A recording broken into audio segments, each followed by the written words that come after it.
Get in the know. Non-stop Vikings talk. It's Purple Daily on Score North and ScoreNorth.com. Purple Daily on draft.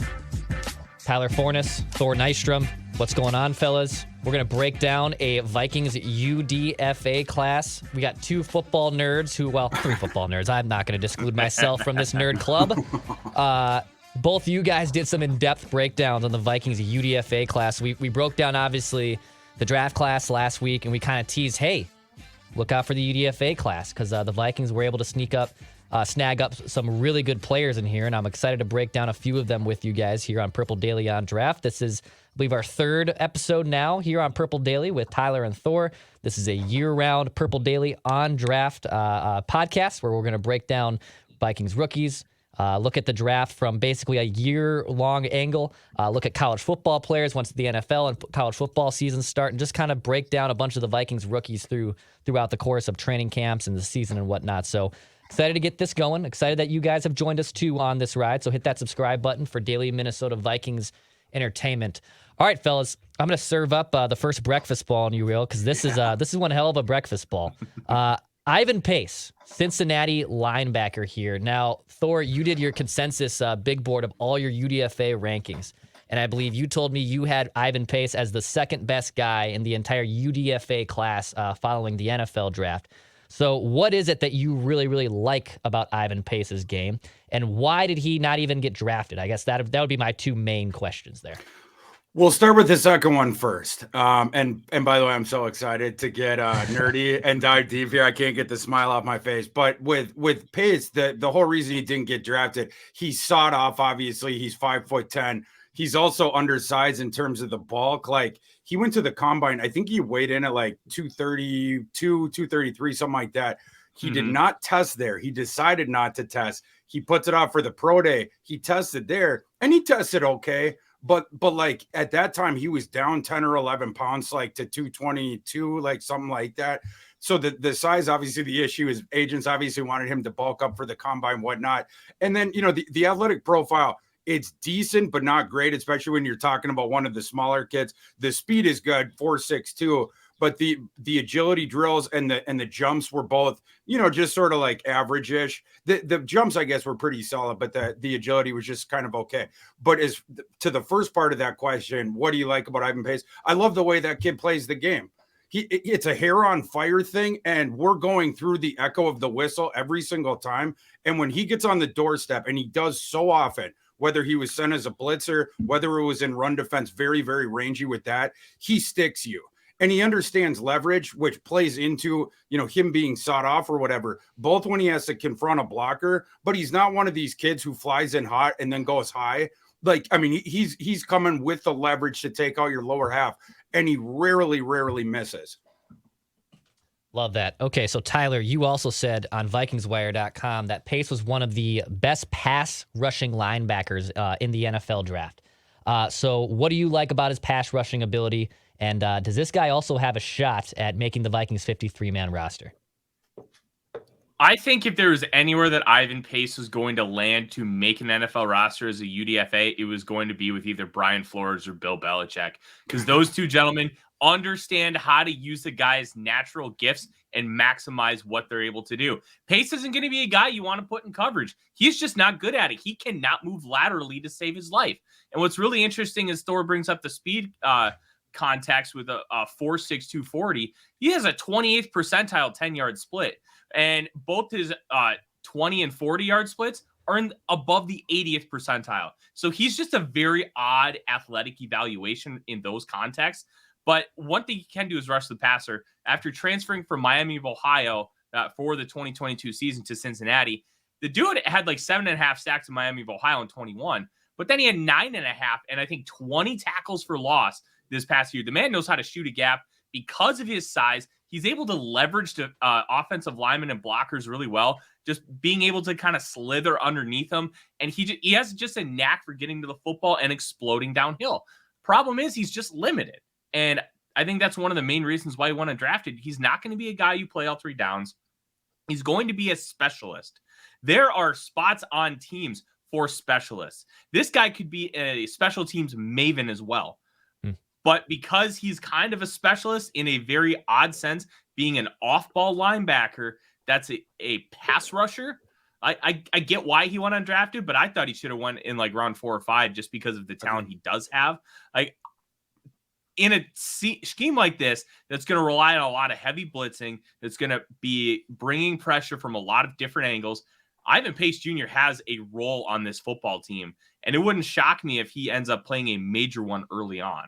And just the special teams, Tyler, you did a great job breaking that down. Totally agree. On the pass rushing stuff, you bring them out there, you want to send them downhill. Like Tyler's mentioning, the gap shooting stuff, really good at sensing the holes and then getting through there real quick. And that's how he puts the heat on. But the other thing we got to mention is, and this is another note in how surprising it was that he went undrafted. I thought at bare minimum, the special teams utility of that kid, like I want him covering the kicks and the punts because he's going to lay people out with that. I thought that alone, like usually those guys, that's what you do your 5th and 6th round picks on. I thought at the bare minimum, that's what was going to catch him, but he somehow fell through the cracks with the measurable stuff that we talked about. And I think it sets up really well for the Vikings as far as developing a guy he can get on the field on defense, hopefully 2024 more when Jordan Hicks walks out the door. But he is a guy that could give you special teams utility right from the get. So it sounds like it's a guy who can definitely make the 53. Maybe not a lock, but is certainly tracking to be someone who makes the 53 and likely sees the field mostly on special teams. And then maybe you get strategic with the pass rushing, right? Like bringing him in on a crucial 3rd down to get after the quarterback. So, and can he play, I'll get really football nerdy with you here. Can he play both 3-4, 4-3 linebacker? Does it really matter? Is he better with his, hand in the dirt? Where do you kind of see him fitting in that side too? It would have to be one of those 2 inside linebacker spots, ostensibly next to Asamoah. I always go different pronunciation on that one, but it would have to be in that sort of alignment. He's just too small and sawed off to play on the edge. And I will say for a smaller player, he's not only the toughness that I was mentioning before and stuff like that, he's stronger than you would think. Like it's like a muscle hamster type thing with that guy. Yes. And again, he does play with leverage, but you can't play him on the outside just because of that lack of length and athleticism. Yeah. Tyler, how about you? I don't necessarily think it's he has to be a 3-4 guy or a 4-3 guy. I think it's what you're asking him to do. And with how Brian Flores likes to utilize a lot of cover 0 and bring a lot of pressure that way, with a lot of heavy blitzing, I think Ivan Pace has just a great role in this team. And even if he ends up being one of the guys that drops, you're only going to ask him to play in his zone for like 2 to 3 seconds because the pressure should be able to force the ball out quickly. And then it's a run and chase scenario. And I think Pace is going to be able to do that relatively well. It's the blitzing and pass rushing for me. He's got such a high ceiling there that if you use him right, this could be a real gem in the UDFA class. But we also have to remember, he's still a UDFA. If you ask him to do too much, that is where this individual could end up failing because he doesn't have a great aptitude outside of rushing downhill and playing special teams. And all these guys too, right? The UDFA is included. Those guys all report to Vikings rookie mini camp, at least, right? The first start. So most of these guys will still be there. It seems like Pace might be one of those guys that, a lot of people circle in on and kind of watch and see how his development goes. So I think if at least you guys are in agreement here, he has a probably pretty good shot at actually making this roster. I guess if you had to put a % chance on it, where would you kind of fall in that line? I'm going to say 60% to make the 53. And if not, absolutely he's making the practice squad. And then the only fear would be if a team usurped you once you try to put him through waivers. But I think he has better than a coin flip shot. I'd even maybe take it to 65. Okay. I'm going to go a little higher. I'm going to put it at 80. Like this linebacker room outside of Brian Asamoah is dog crap. Yeah, it's bad. And you get a guy who plays a specialty role that can really be maximized in this defense. Like the Vikings only had 6 picks. If this was a Rick Spielman draft and Brian Flores was the defensive corner, there's no way this guy doesn't get drafted just because of what he's able to bring to maximize what Brian Flores wants to do. And like, you can't look me in the eye and tell me he's not better than Troy Dye. Like, or Troy Reader. We need to combine Troy Dye's skill set with Pace's skill set. Then we'd really have something. Yeah, right? You could have a potential Pro Bowl linebacker. That would be they a really both good complement play. each other well. But opposite skill sets. 80% seems high, but you have to look at what the room is, what he's able to do, and how he fits with the scheme. And he's going to fit that one role like a glove. Tyler won me over. I'm taking mine up to 82. Okay. I like it. 80% chance. Okay. So a good shot there. Boys, let's go next to Andre Carter here, who is another guy that I think a lot of consensus outlets had as well. Also one of the top UDFA, a very raw prospect, a guy who was at Army, but has potential to maybe grow into size a little bit more and become a better football player. Tyler, I know you wrote about him too at VikingsWire.com, and you kind of mentioned that he might need a red shirt the year in the NFL, right? Like he might be a practice squad guy. He might be someone who kind of flies below the radar as he kind of gets stronger and better. But what do you really like about Andre Carter's game? I don't even know if it's a redshirt year. It might be a redshirt 2 or 3. Now, he's got talent. And you can see with his movement skills, his agility scores are just off the charts. He's over 6'5", 265, long arms. He has the raw tools that you want to work with. Problem is when you play at Army, you're doing 2 types of training.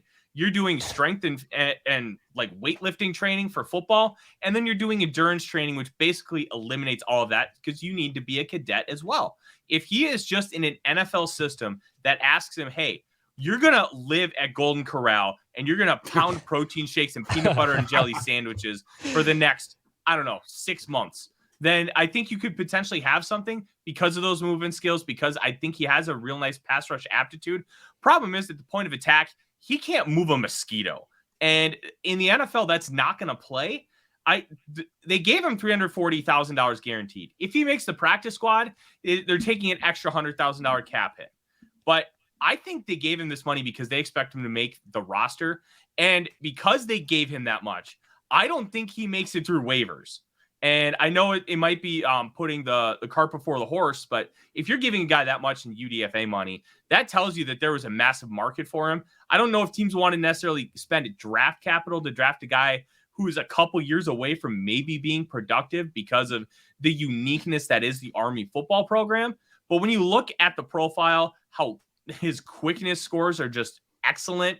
This is a guy worth taking a chance on. And it's unfair because like PFF was pushing the narrative that, this guy could go first round and putting him in first round mocks. That was never fair to him because when you look at it, like the Senior Bowl proved that out within 10 minutes. I was sitting next door and be like, this guy can't play. Like he is not an NFL football player right now.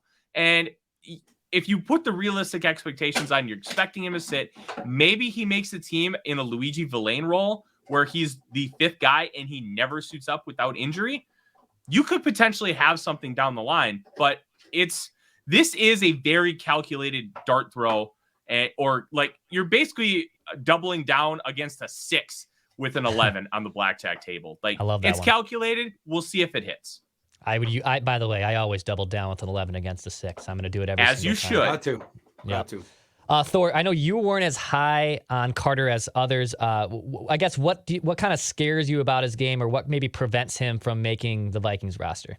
So I want to say first, I was a bit lower than maybe the media, but like he was still my 25th UDFA on the board. It's just like a lot of those boards had him at first or second. And I think Tyler's right. You know, the confluence of things between the counting stats he put up in 2021 for Army, which were ridiculous. 18 and a half tackles for loss, 14 sacks, 2021. And then even though he regressed this past season and didn't have a great pre-draft process, it took until later in the pre-draft process where people finally started to start pushing him down a little bit on their boards, because there have been some big media folks out there that were pushing him. And certainly we thought, even heading in, like even me, like being a little bit lower, I thought there hadn't been an Army player taken top, I think it was top 200, like in the last like 40, 50 years. I thought for sure Andre Carter was going to get taken there just because of the upside skills that Tyler's talking about with him as a pass rusher. Like that frame is super stretched out. He, 6'6.5". The wingspan is 80, almost 82 inches.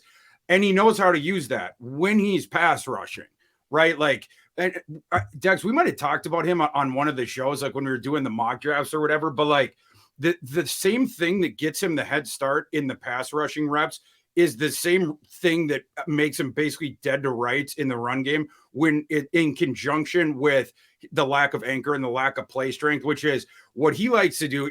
He has very, very not only long levers, but very long legs. And he can get on top of the outside shoulder of the offensive tackle real quick with just like one step. Right. And then he's threatening on the outside with the speed, whatever. And he can use the length a little bit on the pass rushing route. He has a couple different moves that he goes through using that length, whatnot. The problem is in the run game, he already gets that weird angle to the outside, which again, he can win the outside shoulder and pass rush. But in running concepts, now he's put himself in a bad spot. He lacks that play strength. It is so easy to just push him wherever you want to go. He's already going upfield and on the outside. All right, Andre, you're just out of this play. And if the run is going that way, even when Army was like they played the last couple of years, their strengths of schedule is like 129 and 131 out of 131 in the FBS.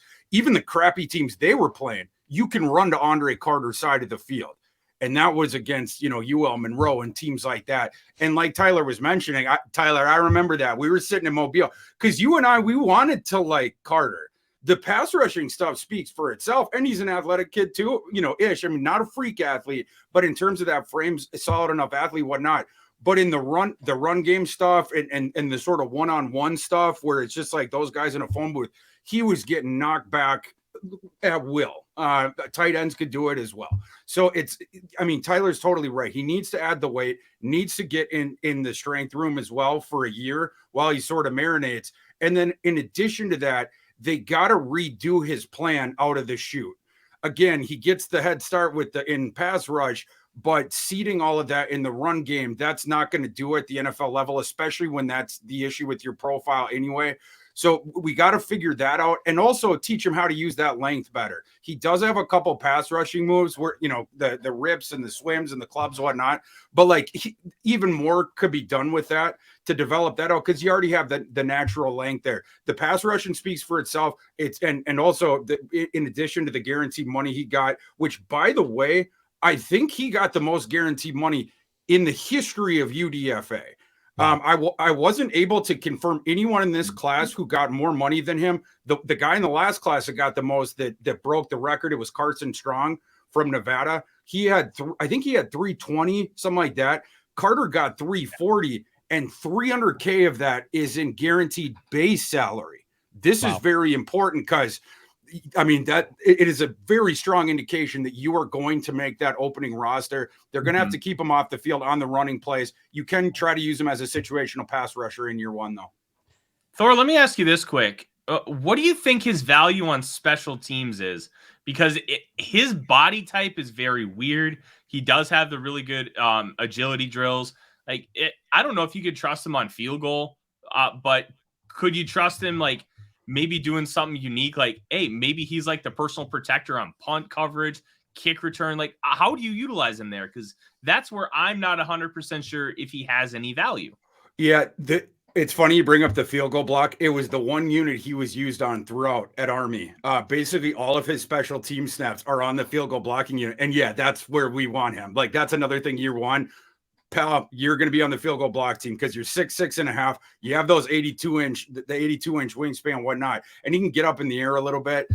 So yeah, that's where we'd want him. The rest of the stuff, maybe, right? Maybe he can join his new buddy Ivan Pace on the kick covering team. He just hasn't done it before, so it's a little bit sight unseen. But the relentless nature of his game, the wide tackle radius, everything like that. He already knows how to come in off of space. He was a 3-4 outside linebacker his entire career. So that's something I think you could work on. You just see when you get to camp.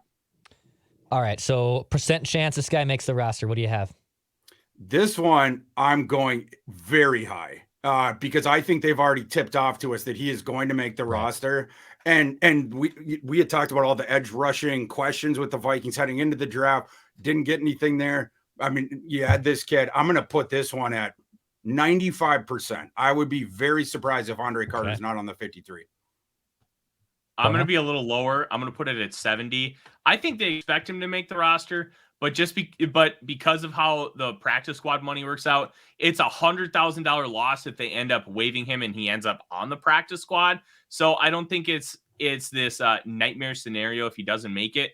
But like we've said the whole show, they expect him to make the roster. And I think it's going to be that Luigi Villain role. So I think 70% is probably a good number. I also think that and I think I said this earlier, if they cut him, I don't think he gets to the practice squad. And I think they're going to have to roster him if they want to keep him. Agreed. I like it. I like it.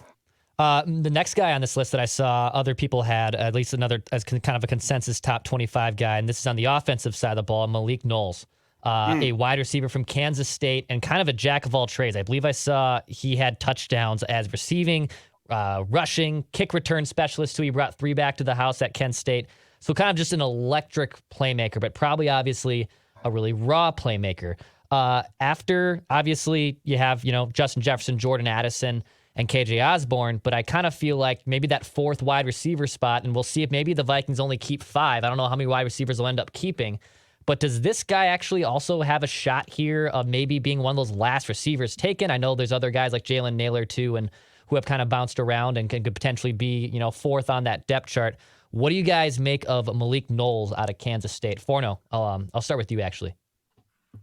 He kind of gives me Cordero Patterson vibes, where he's really good with the ball in his hands. He can go zoom down the field. Great as a kick returner, but he really doesn't offer much else as far as the receiving game. He doesn't have a lot of technical nuance. He needs to learn some of those aspects, but he is a dynamic playmaker down the field.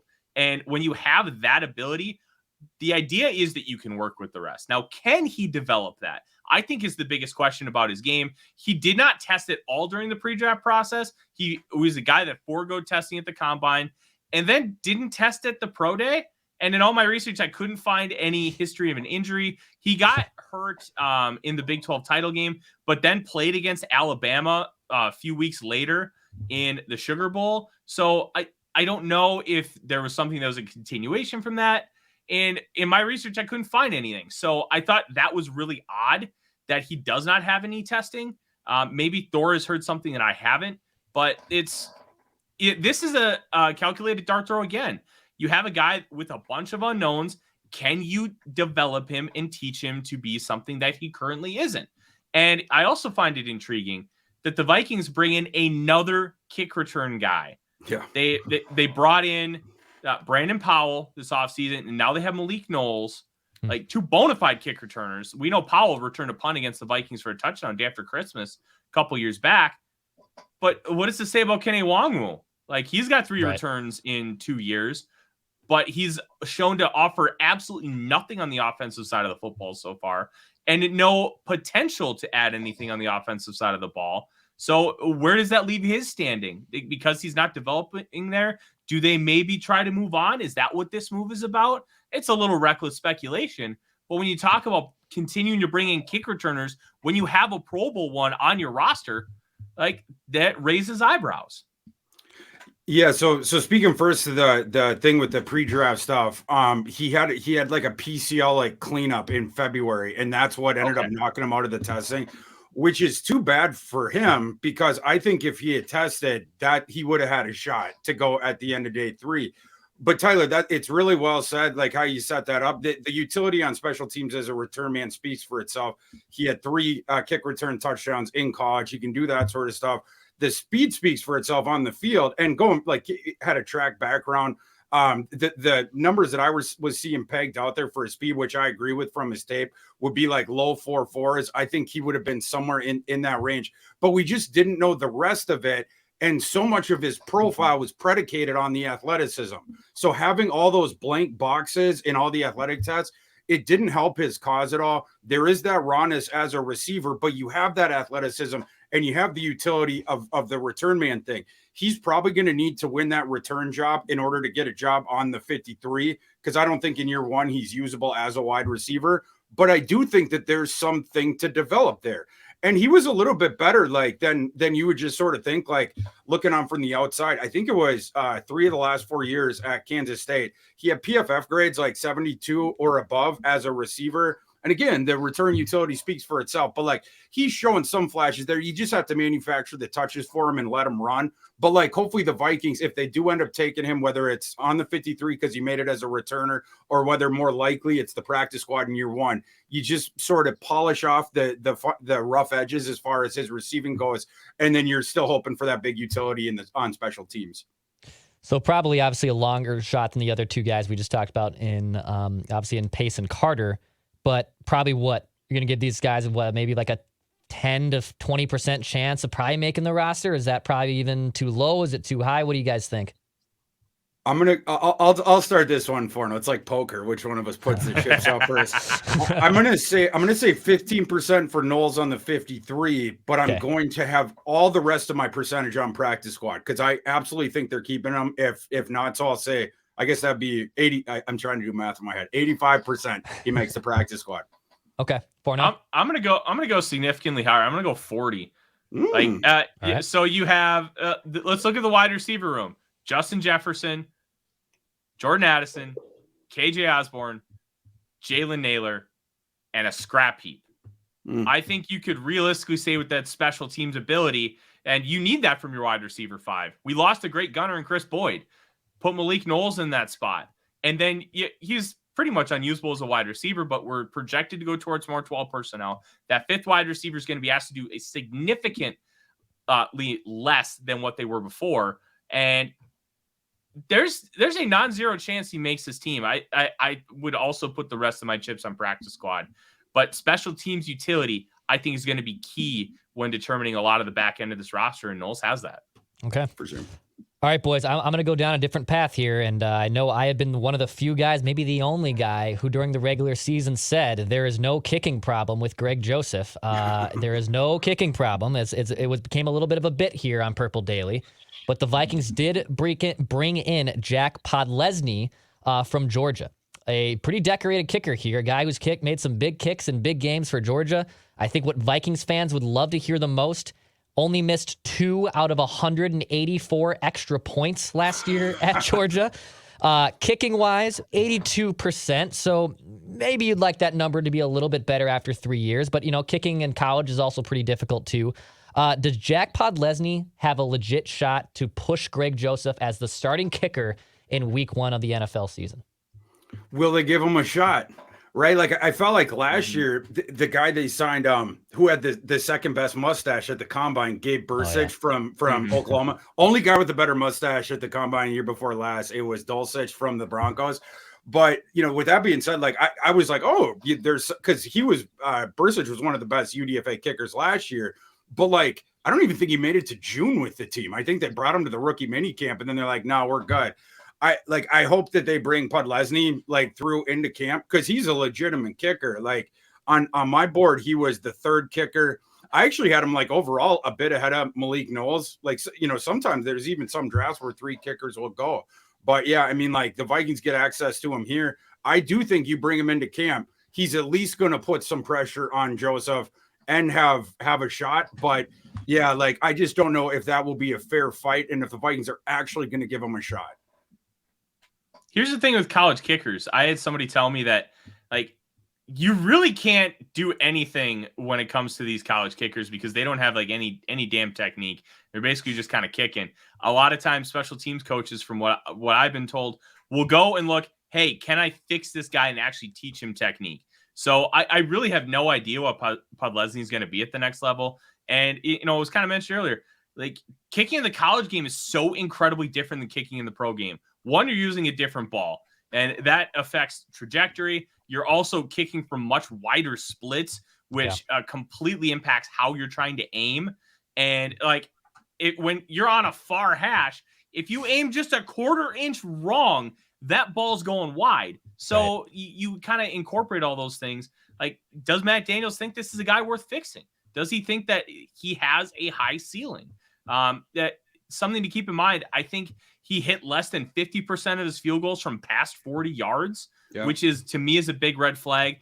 But it's also how many of those are from wide hashes.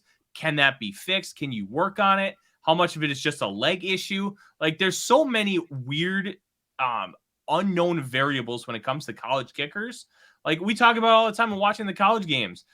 College kicker missed the kick. Just damn college kickers. Because there's it's literally like trying to find a needle in a haystack to find a good one. And then when you find the good one, like the Roberto Aguayo's of the world, they flame out within 5 months. So it's just such a weird position to project.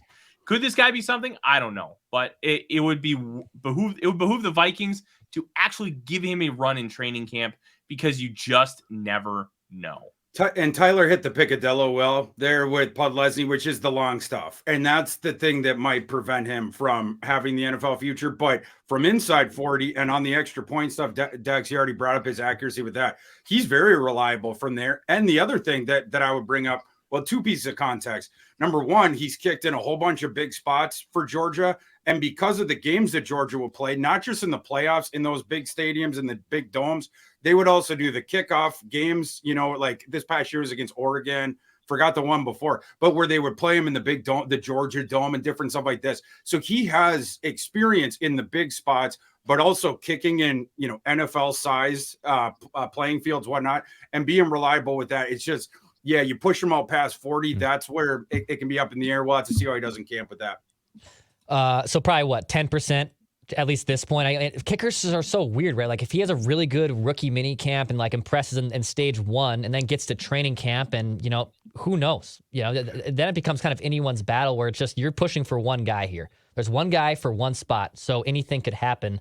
But I guess right now, temperature in the room on May 8th, I'm guessing probably like 10% shot to probably be the next kicker? I'm going to say 8% on the active and 0% on the practice squad because he ain't taking a kicker on that. Right. I'm going to say 1% on the active roster. Wow. They guaranteed Greg Joseph a bunch of money. And I understand, like, if Joseph just absolutely stinks him in season, then maybe you cut bait. I don't think they cut bait before September. I really don't. I do disagree with Thor. I think there's probably a 30% chance you keep him on the practice squad. They can have up to 16 guys on the practice squad now. If you believe that this kicker could be something, and maybe it just takes a year of fixing stuff, stash him and then bring him back to camp next year. Like it's 16 spots. Like it's okay nowadays to use one on a kicker. It's not like 10 years ago when you had 8. Good to know. Fellas, I'm going to throw one more name at you, and then after this player, we'll just kind of go around, and you guys can kind of tee off on what players either stand out or maybe don't stand out to you. I want to throw this guy out, though, first to talk about a little bit more. Naje Thompson, cornerback out of Georgia Southern. Now, the Vikings are thin at cornerbacks. It's no secret. Probably teams are going to pass all day long against the Vikings, and on top of having to play Herbert and Burrow and Mahomes, at least on paper, that's going to be a pretty daunting test. So the Vikings cornerback room is thin. They're going to have to rely on Andrew Booth. They're going to have to rely on a lot of inexperienced players, basically, to play significant downs and minutes for them. But Naje Thompson, who I believe was a first-team All-American special teams player by Pro Football Network going into a college football season ago, is someone who probably could make a case to potentially be a practice squad guy. Maybe he does push the room and is able to kind of be on the 53-man roster. Does Naje Thompson stand out to either of you at all in this UDFA class? He stands out in 2 ways. One, he was like a 3rd percentile athlete or something really, really low like that. Yeah. 2, the special teams thing. Kevin Fielder, he's writing a piece right now on Naje Thompson because he got to sit down with him for a half hour. This dude is obsessed with special teams.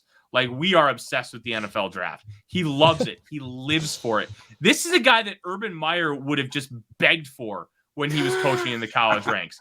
Like, if you don't know, like Urban Meyer, yeah, there are memes about the Jacksonville thing, and they're all deserved.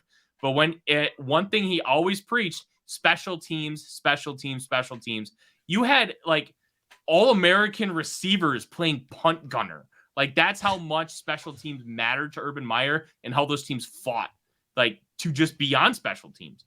And this is kind of how Naje Thompson plays football. He's going to run down the field, punch you in the mouth, and he's going to do everything he can to make those plays. And he knows where his bread's going to be buttered in the NFL. Special teams. He's not going to make it as a cornerback. I really like. He's a wide receiver convert. So you could argue, okay, maybe he's got some potential there, but that athletic testing it really puts any kind of ceiling on what you think he might be. But if you just want a guy to just be an absolute psychopath on special teams, like the old school, like Bill Bates, Travis Jervis, Steve Taskers, it's a guy like Naje Thompson. And if you dominate special teams like that, like you remember if you've ever seen the Terrell Davis's first preseason game, it was in the Tokyo Dome against San Francisco. Like the opening kickoff, he goes down there and just lasers a guy in the middle of the field and just spears him. They're like, awesome. Who in the world was that? And it was the future Hall of Famer Terrell Davis. Like, that's Naje Thompson. Yeah, and you remember Adam Thielen coming closer to home his first year as a rookie. That is where he stood out. That's where we started to get to know Adam Thielen. Tyler said that perfectly. That's exactly what it is. I didn't rank Naje Thompson on my cornerback list, even though I go pretty deep. But it's just because, and this is my fault, like not baking in special teams utility enough. Like in the future, that's I want to bake in a little bit more. But like with Thompson, you're dead on arrival, hoping for him to turn into an NFL cornerback. Like you just didn't see that on his tape. He also doesn't have the athletic profile like Tyler's mentioning, but he has, it's sort of an interesting body. He's just 5'10", but at a fortified 200 pounds. Ran the 4.57. Again, like it's not going to play as an NFL corner, but going back to the special teams point, the kid played 874 snaps of special teams in college. That like you would have to add everyone but Podlesny in this class, maybe for the Vikings to get up to that number. Every single year, he was a difference maker on special teams, and he plugged all the different holes on the special teams unit. He will have to convince them in order to make the roster of like, I'm going to be a demon on special teams. I don't know if that happens for him out of the gate, but hopefully for him, he can show enough where they're like, we can develop this guy because he's going to be a killer on special teams. That's what the utility with him is. Okay. Percent chance this guy makes the Vikings roster in practice squad. I'm going to say, oh man, I don't want to kill Najee's chances, but I'm going to say 0.05% to make the active, but I'm going to say 24% to make the practice squad. Okay. Forno? 5 and 15. Like, okay. I 5% is still a massive long shot, but he's obsessed with special teams. And you're telling me that football guys like Matt Daniels and Brian Flores aren't going to look at that guy and be like, no, if we get to pick one dude to be on our team, it's that guy. I like that too. Yeah, and that kind of gives them honestly a probably pretty good shot at potentially making the roster. Boys, give me maybe each of you, and if they overlap, all good. Give me 3 names that just stand out to you as guys that could either make the roster, guys that have absolutely no business of being here by training camp or so. You bring in all these UDFAs, not everyone's going to make the roster, of course. Who are some other names that we haven't mentioned so far through this episode that have caught your eye? Thor, I'll start with you. Well, Kelvin Avery for sure. I was going to let Tyler bring him up because I know Tyler likes him, but yes, we would have to talk about him, and we'll get to him in a second. I would say the other ones, Alan Ali was the starting center and pushed Avila to guard last year for a team that made the run to the national title game.